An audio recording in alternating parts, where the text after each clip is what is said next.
2026년 1월 9일 금요일입니다.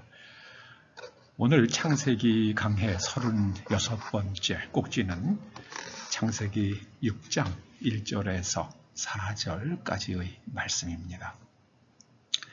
먼저 말씀을 함께 봉독하십니다. 사람이 땅 위에 번성하기 시작할 때에 그들에게서 딸들이 나니 하나님의 아들들이 사람의 딸들의 아름다움을 보고 자기들이 좋아하는 모든 여자를 아내로 삼는지라. 여호와께서 이르시되 나의 영이 영원히 사람과 함께 하지 아니하리니 이는 그들이 육신이 됨이라. 그러나 그들의 날은 120년이 되리라 하시니라. 당시에 땅에는 네피림이 있었고 그 후에도 하나님의 아들들이 사람의 딸들에게로 들어와 자식을 낳았으니 그들은 용사라 고대에 명성이 있는 사람들이었더라. 아멘. 오늘 본문에 하나님의 영이 떠난 사람들, 하나님의 영이 떠난 사람들 이런 제목으로 말씀을 상고해 봅니다. 하나님께서는 사도 바울을 통해서 하나님의 영이 떠난 사람들을 가리켜서 육의 사람으로 그렇게 칭하십니다.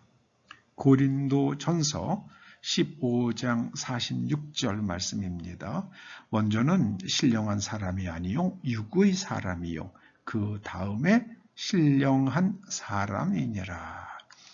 여기서 육의 사람으로 번역된 헬라 말이 푸슈키코스입니다. 푸슈키코스는 하나님의 영이 떠나서 자기의 자기의 정신, 푸슈케죠. 자기가 옳다고 생각하는 것을 따라서 살아가는 사람. 그런 사람을 말합니다. 반면에 하나님의 아들들, 오늘 2절에 보면은 하나님의 아들 단수가 아니라 하나님의 아들들 복수로 나옵니다. 그러니까 어떤 특별한 캐릭터를 가진 사람들을 뜻하죠. 이것은 하나님을 부르는 사람들입니다. 하나님을 찾는 사람들입니다. 어떤 사람들이 하나님을 찾습니까? 어떤 사람이 하나님을 찾습니까? 하나님의 영이 있는 사람들입니다. 사람들이 하나님의 영이 있는 사람들, 하나님을 찾으면서도 한쪽으로는 사람의 딸들의 아름다움을 보고, 여기까지는 괜찮아요. 그런데 자기들이 좋아하는 모든 여자를 아내로 삼는지라. 이건 하나님의 말씀에서 벗어나는 삶의 태도죠. 하나님께서는 아담과 하와를 지으시고 나서 남자가 여자 부모를 떠나서 여자와 함께 가정을 이룬다고 말씀하셨습니다. 그때 남자와 여자는 단수입니다. 한 남자와 한 여자의 결혼을 말씀하십니다. 그런데 하나님의 영을 받고 하나님을 찾는 사람들조차도 자기들이 좋아하는 여자를, 모든 여자를 아내로 삼는지라. 그러니까 여기서 폴리가미가 일부 다처가 나타나기 시작을 합니다. 그 결과 하나님의 영이 사람과 함께하지 못하게 됩니다. 그래서 하나님께서 사람을 지으시고 제일 먼저 주신 명령이 선악을 알게 하는 나무 열매를 먹지 말라. 그러니까 이건 객관적으로 자기를 먹지 말라는 것은요, 그것이 외부에 있습니다. 먹는 것은 내 몸속에 있으니까 주관적인 거죠. 옳고 그름, 번성과 쇠락, 여기서 토부와 라입니다. 너희들이 번성할 것인가? 혹은 재앙을 만날 것인가? 그렇게 선악을 그렇게 번역할 수도 있는 단어들입니다. 또는 선과 악으로 번역할 수도 있습니다. 그러니까 옳고 그름, 번성과 재난, 그 모든 그 기준점이 하나님의 말씀이고 그 말씀을 주관적으로 해석하지 말고 객관적으로 보라고 말씀하십니다. 이 객관화가 진짜 중요한 겁니다. 오늘날 제가 우리 사회를 보면서 특히 미국도 마찬가지예요. 아주 제가 고통스럽게 생각하는 것 중에 하나가 사람들이 모든 판단의 기준을 완전히 주관화했습니다. 여러분,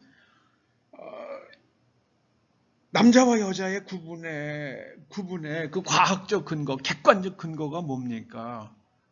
성염색체잖아요. 그런데 인간이 가지고 있는 의학적 기술을 가지고 생식기를 변화시켜요. 그리고 성호르몬을 투약을 해서 남자에게서 여자의 성징이 나타나게 만들고 또 여자에게서 남자의 성징이 나타나게 만들 수 있습니다. 그런데 성염색체는 변하지 않아요. 그러면 성염색체에 따라서 성이 결정되는 것이 과학적 진실입니다. 그 사람이 남자입니까? 여자입니까? 겉으로 여자의 성징을 가지고 있다 하더라도 그 사람은 남자죠. 남자입니다. 그런데 자기네들이 기준을 정해요. 그리고 이 사람은 남자예요. 근데 그 기준을 정하는 게 누굽니까? 자기 자신이에요. 야, 이거는요. 객관적 진실을 갖다가 발로 뻥 차버린 거잖아요. 그 명백한 성 구분조차도 주관화시켜버렸습니다. 이건 정말 선악을 알게 하는 나무 열매를 먹지 말라 하시는 하나님의 말씀을 인류가 이렇게 어겨본 적은 없는 것 같아요. 지독한 주관화의 세상입니다. 그러니까 법률 다 필요 없어요. 주관적으로 해석합니다. 객관적으로 해석해야 되잖아요. 모든 진실을 다 삼켜버려서 주관화시켜요. 예, 정말 안타까운 일입니다. 정말 안타까운 일이에요. 여러분, 제일 먼저 객관적 사실을 가지고 누구를 살펴야 합니까? 자기를 살펴야 되잖아요. 자기를. 저는 젊어서 운동권에 다가가려고 슬금슬금 가까이 가고 있었거든요. 말이 옳아요. 그런데 그들의 그 운동권에 있는 젊은이들을 보니까 그들이 하는 말은 옳은데 그 말과 그들의 삶이나 그들의 내면이 분리되어 있더라고요. 왜 저 말씀을 가지고 자기네들이 하는 말을 가지고 먼저 자기 자신을 갖다가 점검하지 않나. 저는 그게 동의가 안 되더라고요. 그래서 더 이상 가던 발걸음을 완전히 돌렸죠. 네. 만약에 제가 계속 다가갔더라고 그러면은요, 예, 아주 굉장히 매력적인 조건들이 제 주변에 있었습니다.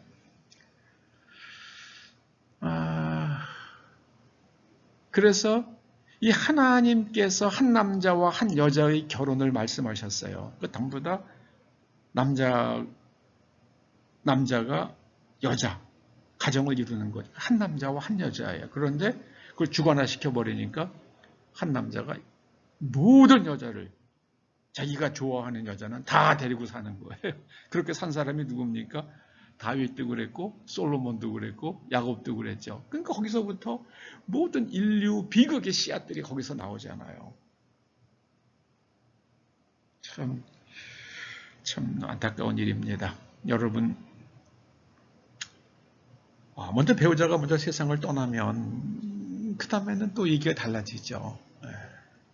그러나 한 남자와 한 여자가 가정을 이루는 것, 이것은 정말 지켜야만 합니다. 하나님께서 세우신 법이기 때문에 그래요. 그러고 나니까는 하나님의 영이 사람과 함께 할 수 없습니다. 사람은요, 내가 하나님을 찾으면서도 하나님의 말씀을 어기면서 이 두 가지가 같이 가요. 한 입에서 진실과 거짓이 같이 나와요. 그걸 가리켜서 싱크레티즘이라고 그러죠. 혼합주의요. 하나님께서 아브라함에게 하란 땅을 떠나라고 말씀하신 것은요, 그 하란에 살던 셈의 후손들이 이 싱크레티즘에, 혼합주의에 빠져 있었기 때문입니다. 혼합주의에 빠져 있었기 때문에요. 여러분, 혼합주의를 경계하시기 바랍니다. 굉장히 위험합니다. 혼합주의는요. 하나님께서 말씀하십니다. 나의 영이 사람과 함께 하지 아니하. 왜냐하면 그들이 육신이 됨이라. 여기서 육신은 고기 덩어리예요.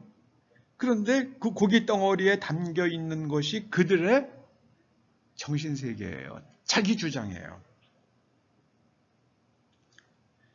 로마서에 가면은 하나님께서 사도 바울을 통해서 말씀하시죠. 하나님의 아들들이 누구인가? 로마서 8장 14절이죠.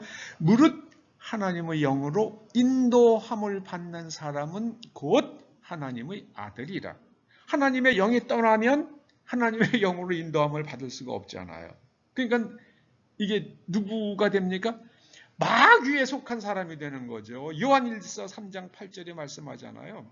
죄를 짓는 자는 마귀에게 속하나니. 마귀에게 속한 사람은 마귀의 자식들이죠.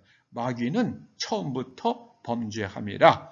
하나님의 아들이 나타나신 것은 마귀의 일을 멸하려 하심이라. 예수님께서 이 땅에 오신 것은 사람들이 하나님의 말씀 앞에서 자기를 그 말씀으로 객관적으로 성찰하는 대신에 자기 생각을 따라서, 한쪽으로는 하나님을 믿습니다 하고 한쪽에서 자기 생각을 따라서 살아가요. 이 혼합주의에서 벗어나도록 그러려고 그러면은 그들을 계속해서 유혹하고 그들을 장악하고 있는 이 마귀의 일을 없애버리셔야죠. 그걸 위해서 예수님께서 오신 겁니다.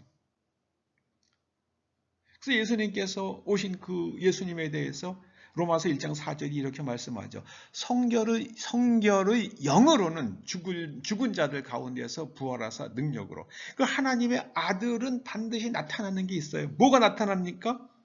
능력이 나타나요. 하나님만 하실 수 있는 일, 두나미스가 나타납니다. 그 두나미스가 나타나는 사람을 가리켜서 하나님의 아들이라고 선포하시겠다고 말씀하십니다. 능력으로 하나님의 아들로 선포되셨으니 곧 우리 주 예수 그리스도시니라. 우리는 성령이 임하시면 우리가 권능을 받고 예수 그리스도의 증인이 됩니다. 예수 그리스도께서 부활하셨다. 그 증인이 하려고 그러면 우리가 그걸 입증을 해야 되잖아요. 증인은요. 증거로서 입증을 해야 되잖아요. 근데 우리는 말로만 하니까 이게 자꾸만 사람들이요. 여기서 이제 혼합주의가 나타나는 겁니다.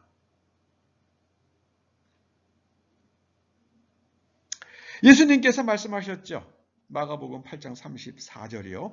누구든지 나를 따라오려거든 자기를 부인하고 자기 생각을 갖다 꺾어야 돼요. 어디서요? 하나님의 말씀 앞에서. 그래서 예수님의 십자가의 가장 두드러진 그 메시지 하나는요. 하실 수만 있으면 이 잔을 지나가게 하옵소서 하는 예수님의 생각을 꺾고 십자가에 오르셨잖아요. 자기를 부인하셨단 말이에요. 우리가 말씀 앞에서 나를 부인하고 그리고 나를 거기 십자가에 못 박고 그때서야 비로소 우리는 주님을 따를 수 있습니다. 여러분 깊이 생각하십시오. 그런데 노아의 시대에 어떤 사람이 인기가 있었습니까? 유명한 사람이 어떤 사람들이에요? 네피림들이었단 말이에요. 네피림은 여러 가지 뜻이 있습니다만은 가장 제게 와닿는 여러 가지 그 해석 중에 하나는요. 불안당해요. 땀 흘리지 않고 불로소득을 추구하는 사람. 불로소득을 추구하는 사람. 하나님께서는 네가 이마에 땀이 흘러야 땅의 소산을 먹으리라 그러셨는데요. 이마에 땀이 흐르지 않고 불로소득을 취하는 사람. 그러려고 그러면 어떻게 됩니까? 자기 내가 땀을 흘리지 않으려고 그러면 남의 것을 빼앗든지, 그리고 사람의 것을 빼앗기 위해서 무엇인가를 속여야 되잖아요. 우리나라에 있는 그 다단계니 무슨 사기, 또 마약, 매춘 이런 것들이 다 남을 속이는 거잖아요. 그래서 돈을 갖다가 뺏어내잖아요. 미국에서 마두로를 갖다 그렇게 체포한 게 뭡니까? 미국이란 나라에 마약이 들어가지 못하게 막아야 되잖아요. 한 나라 가면은요. 여러분, 우리나라에 돈이 들어온다고 그래가지고 우리나라 대통령이 야 마약 재배해가지고 그리고 외국에 수출해, 펜타닐 원료 만들어가지고 외국에 수출해, 돈 버는 건 다 좋은 거야. 그런다 그러면은 우리나라는 그때 이제 한국은 완전히 다 망하는 겁니다. 그런데 마두로도 그러고요. 그 다음에 콜롬비아의 대통령도 그러고 멕시코도 그러고요. 자기네들 돈 버는 일이라고 그러면은 계속해서 마약이 미국에 들어갈 수 있도록 했잖아요. 마약을 단속해야 할 사람들이 마약 카르텔의 우두머리가 된 것처럼 행세를 하니까 그거 제거해야지. 거기다 국가 권력까지 가지고 있으면 이건 말이 안 되잖아요.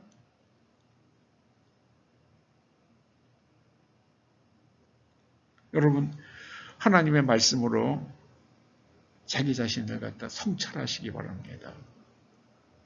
제가 제일 그 학창 시절에 운동권 아이들을 보면서 가장 안타깝게 생각한 것이 자기 성찰이 없는 거예요. 그들이 자기네들이 입으로 하는 말로 자기를 돌아보지 않아요. 그게 제일 안타깝더라고요. 자유, 평등 얘기하는데요. 남은 막 구속해요. 예, 남은 막 구속해요. 우리나라에서도 지금은 돌아가신 분이지만은 가장 민주를 많이 내세운 그분도 나중에 그때 그 당시에 생생하게 기억나요. 가장 비민주적으로 자기 수하에 있는 사람들을 지휘했다고 그렇게 평가하더라고요. 좀 생생하게 기억합니다. 그때 정치부 기자들이 쓴 글을 한국 사람 너무 쉽게 잊어버려요. 근데 저는 때로 꼭 기억해야 할 건 기억하는 편입니다. 여러분, 하나님의 영이 여러분을 떠나지 않게 하시려고 그러면은 하나님 말씀 앞에서 여러분을 부인하시기 바랍니다. 십자가에 못 박으셔야 합니다. 십계명부터 잘 생각해 보시고 십계명부터 지키세요. 십계명부터 기도하시겠습니다. 성령님 오셔서 우리를 덮어주시고 말씀 앞에서 그 말씀으로 우리를 객관적으로 성찰하고 말씀에 합당치 아니한 것을 하나하나 제거하며 주님을 따르다 우리가 성령의 사람이 되게 하여 주시옵소서.